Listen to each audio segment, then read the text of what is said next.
Hello and welcome back. It's Mr. Chang again. Chow mein noodles, an easy and fast recipe to make at home in 5 minutes. Not to forget the curry sauce. If you want to know how to make this curry sauce, there's a link appearing just on your screen now.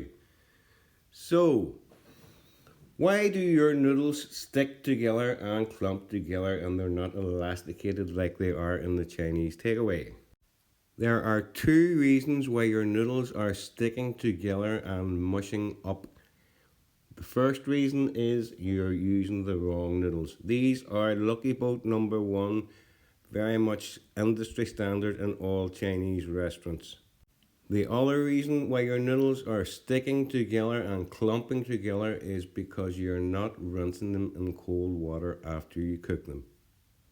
We're going to start off this recipe by adding boiling hot water over this. Is just 2 nests of noodles, and we're going to boil them up for 3 minutes only. Give them a quick stir around and the noodles will start to loosen. That's all you have to do. After 3 minutes, your noodles will be like this. You want to drain them into a colander. Immediately after you drain the noodles, you want to take the noodles to the sink and rinse them with cold water. This will stop them from cooking further, cool them down and stop them from sticking together. Allow your noodles to dry out for 20 seconds. They should be elasticated like this, like a guitar string.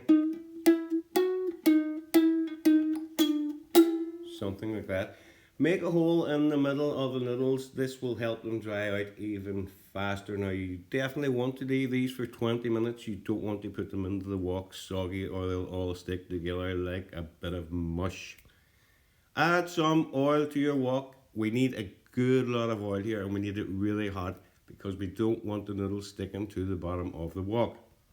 The most important part of cooking this recipe is making sure your wok or frying pan is smoking hot. There is no point in putting noodles into a cold wok or frying pan, they'll only stick to the bottom. Start off by adding in your sliced onions. We only want to cook these for 1.5 minutes until that raw onion flavour is gone.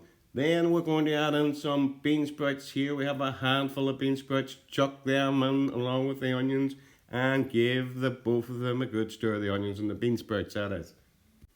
Now, most importantly, you have to cook the bean sprouts for at least 3 minutes. Many people don't know this, but raw bean sprouts can poison you and make you very, very sick. Supposedly, I've never been sick, but I've never had raw bean sprouts. Anyway, give that all a good stir together and add in some more oil around the edge of your wok because it'll start to dry out at this stage. Give that all a good toss together. Next, we're going to add in some minced garlic. Here we have 1 minced garlic clove. You can add 2 or 3, whatever your preference is. If you like a lot of garlic, I don't know, I don't like too much. Add that in, give everything a good stir together. Next, we're going to go in with our sliced red and yellow bell peppers. We only need to cook them for about 30 seconds because we still have the noodles going in on top, which we'll be cooking for an extra 3 minutes, 2.5 minutes. Give that a good stir. Chuck in your noodles. Now, here is a good trick to brown your noodles. Instead of tossing and turning your noodles, trying to dark them, put plenty soy sauce over the top of the noodles and use the bottom of your spatula to spread the soy sauce around the noodles. See, like that? And this will distribute the soy sauce and make it much easier to colour the noodles all the way through.